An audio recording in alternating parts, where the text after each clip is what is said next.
কেমন আছো বন্ধুরা? অনেক দিন পর আমি আমার ভিডিওটা নিয়ে এলাম। কিছু কারণের জন্য আমি ভিডিও আপলোড করতে পারিনি। সামনে অনেক রেলওয়ের এক্সাম আছে এবং কিছু হয়ে গেছে যদিও। পরবর্তী রেলওয়ে এক্সামের জন্য আমি কিছু স্ট্যাটিক জিকে নিয়ে এসেছি। টপিকটা দেখতেই পাচ্ছ, 30 স্ট্যাটিক জিকে। আজ প্রথম ভিডিওতে আমি ফার্স্ট 15টা স্ট্যাটিক জিকেকে ডিসকাস করব, ইম্পর্টেন্ট স্ট্যাটিক জিকে। তারপরে পরের ভিডিওতে আবার পরের 15টা করে স্ট্যাটিক জিকে আমি বলবো। এই করে আমি অনেক ভিডিও কিন্তু ছাড়বো। যদি ভিডিও ভালো লাগে তাহলে অবশ্যই সাবস্ক্রাইব করবে চ্যানেলটাকে, আর লাইক শেয়ার কমেন্ট করে দেবে যাতে আমি এন্থু পাই পরবর্তী ভিডিওর জন্য। চলো সময় নষ্ট না করে শুরু করা যাক। প্রথম প্রশ্ন, the first refugee commissioner of West Bengal was Hiranmay Bandyopadhyay, Vallabhbhai Patel, Nikunja Bihari Mitra, আর অপশন ডি দক্ষিণা রঞ্জন বাসু। তো চারটের মধ্যে ফার্স্ট অপশান যেটা হিরণময় বন্দ্যোপাধ্যায়, সেটা হবে। হিরণময় বন্দ্যোপাধ্যায় ছিলেন আমাদের relief and rehabilitation commissioner West বেঙ্গলের। চলো পরের প্রশ্নে চলে যাওয়া।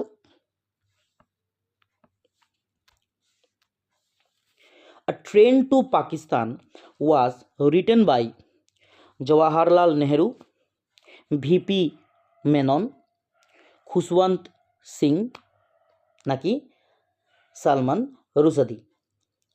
তো এটা অ্যান্সার হয়ে যাবে Khushwant Singh, option number C.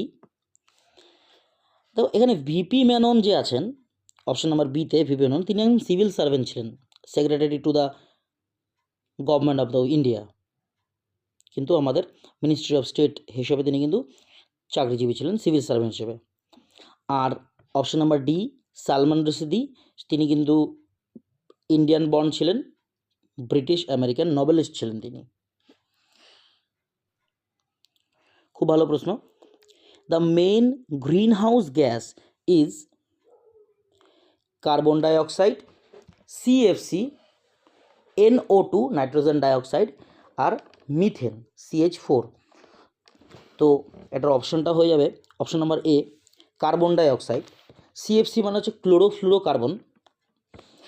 আর এটা এখানটা অপশন সিতে N2O আমরা যেটা দেখছি সেটা কিন্তু মেজর কন্ট্রিবিউশন করে স্মগ অ্যান্ড এয়ার পলিউশনে, ও একটা মেজর কন্ট্রিবিউশন অবশ্যই থাকে। আর এটা আছে N2O, এটা কিন্তু NO2 না, N2O। N2 হচ্ছে নাইট্রাস অক্সাইড, এটা কিন্তু আমরা লাফিং গ্যাস বলে থাকি, মাথায় রাখবে। পরের প্রশ্ন,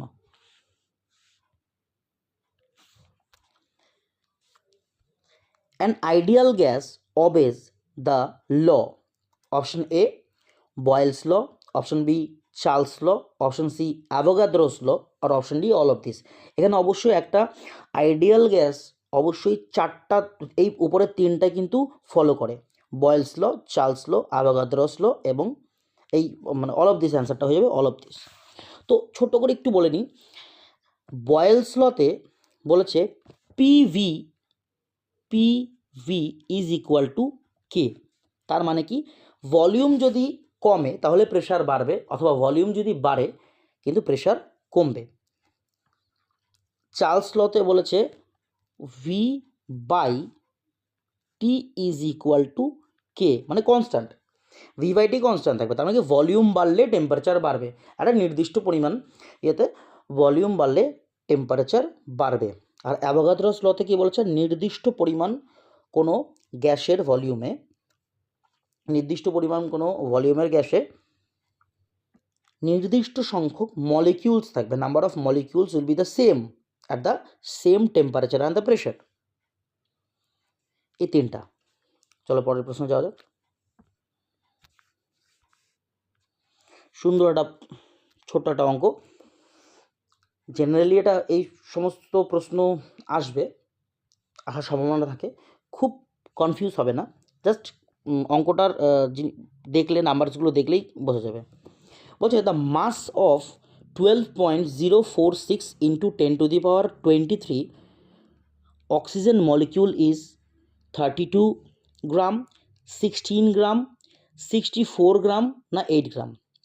দেখো এখানে 1 মোল মানে কতগুলো মলিকিউলস থাকবে? 6.023 ইন্টু 10⁻23। এটা কিন্তু অ্যাভোগাদ্রোস নাম্বার। একটা 1 মোল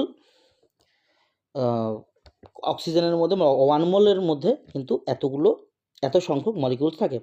ঠিক দেখো নাম্বারটা, এখানে যে নাম্বারটা দেখতে পাচ্ছ সেটা ঠিক ডবল হয়ে গেছে, অর্থাৎ 2 মোলের মধ্যে এই 12.046 ইন্টু 10⁻23 থাকবে। এবার 1 মোলে অক্সিজেন মোল থাকবে হচ্ছে 32 গ্রাম, 32 থাকবে, আর 2 মোলে 32 into 2 it will be the 64। তো answer will be the 64। Next প্রশ্ন, খুব সুন্দর প্রশ্ন। If a metallic container with a small hole is heated, the diameter of the hole, অবশ্যই এটা কিন্তু ইনক্রিজ হবে। ডায়ামিটার, একটা মেটালের মধ্যে যদি আমি হিট দিই তাহলে অবশ্যই ওই মেটালটা বাড়বে, বড় হবে, তাই এটা ইনক্রিজ হবে, ওর ডায়ামিটারটাও কিন্তু ইনক্রিজ হবে। পরের প্রশ্ন বলছে the reflective index of A medium is mu, the velocity of the light in that medium is v and the velocity of the light in space is c. Then চারটা option কি বলছে? Mu is equal to c by v, mu v is equal to c, v is equal to mu c, আর none of this.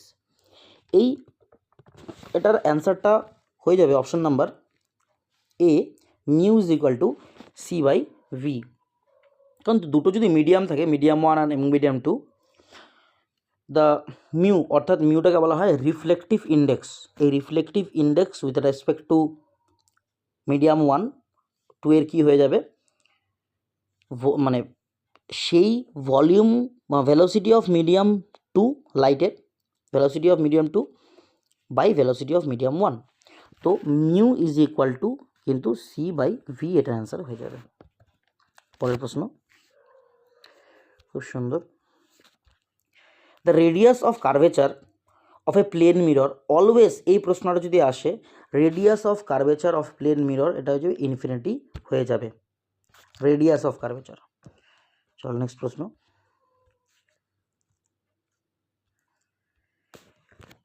If the power of a bulb increase the resistance of its filament, কী হবে? অবশ্যই একটা পাওয়ার যদি increase হয়, বাল্বের পাওয়ার increase হয়, resistance decrease হলেই পাওয়ারটা ইনক্রিজ হবে।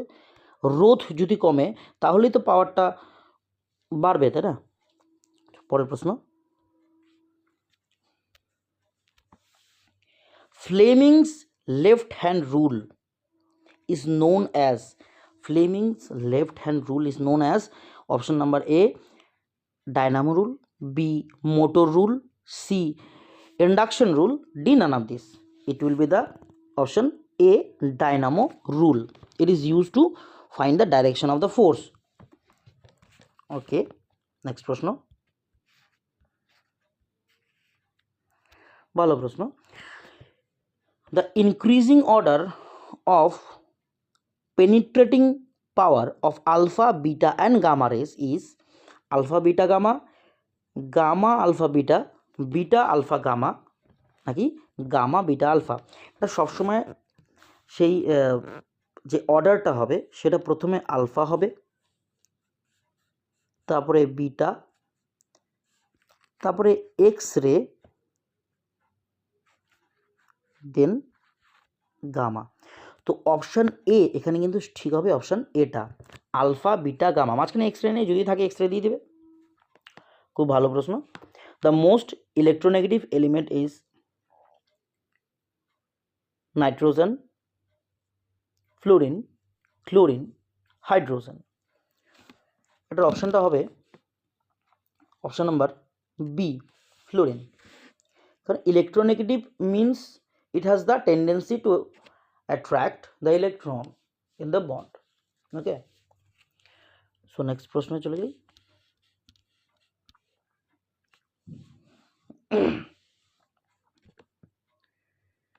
A stable external force that change land from, option A river, option B ocean wave, option C temperature, option D glaciers। তো অবশ্যই হয়ে যাবে রিভার। কেন? রিভার ফ্লো হওয়ার জন্য কিন্তু একটা এরোশন হয়, ল্যান্ড ফর্ম চেঞ্জ হওয়ার জন্য। ভালো প্রশ্ন। The elevation of the snow line in subtropical region is 2500 meter, 3500 metre, 4500 metre নাকি 5500 মিটার? এটা অ্যান্সার হয়ে যাবে অপশন সি 4500 মিটার। চলো নেক্সট প্রশ্নে যাওয়া যাক। আমাদের 15 নম্বর প্রশ্ন এবং আজকের লাস্ট প্রশ্ন। The layer between the homosphere and the heterosphere. স্ক্রিনে দেখতে পাচ্ছ যে হোমোস্ফিয়ার আর হেটেরোস্ফিয়ারের ভাগটা তুমি দেখতে পাচ্ছ তোমরা। হোমোস্ফিয়ার এখানে একটা যে কম্পোজিশন অফ এয়ার সেটা কিন্তু অ্যাটমসফিয়ারটা, যে কম্পোজিশন অফ অ্যাটমসফিয়ার এটা ইউনিফর্ম হবে। এখানে ট্রপোস্ফিয়ার, স্ট্র্যাটোস্ফিয়ার, মেসোস্ফিয়ার কিন্তু থাকবে। তারপর যে আমি হেটেরোস্ফিয়ারের দিকে চলে যাই, এখানে থার্মোস্ফিয়ার এবং এক্সোস্ফিয়ার আছে এবং দুটো কিন্তু ভাগ হয়েছে। হোমোস্ফিয়ারে সমস্ত ইউনিফর্ম, মানে অ্যাটমসফিয়ারটা ইউনিফর্ম, আর হেটেরোস্ফিয়ারে যেই লেয়ারটা হচ্ছে এটা হচ্ছে কিসের ওপর ভিত্তি করে? মলিকুলার ওয়েট আর ইলেকট্রনিক চার্জের ওপর ভিত্তি করে। তাহলে অপশানস আছে অপশন এ মেসোপস, ট্রপোপস, টার্বোপস নাকি stratopause? Answer will be the C turbopause. আমরা জানি মেসোপস কোথায় থাকে, ট্রপোপস কোথায় থাকে, স্ট্র্যাটোপস কোথায় থাকে। ওকে, তো এরকম আরও প্রশ্ন আমি নিয়ে আসবো, তোমরা আমাকে বলবে। চ্যানেলটাকে সাবস্ক্রাইব করো, লাইক শেয়ার কমেন্ট করো। চলো নেক্সট ভিডিওতে আবার দেখা হবে। Good bye.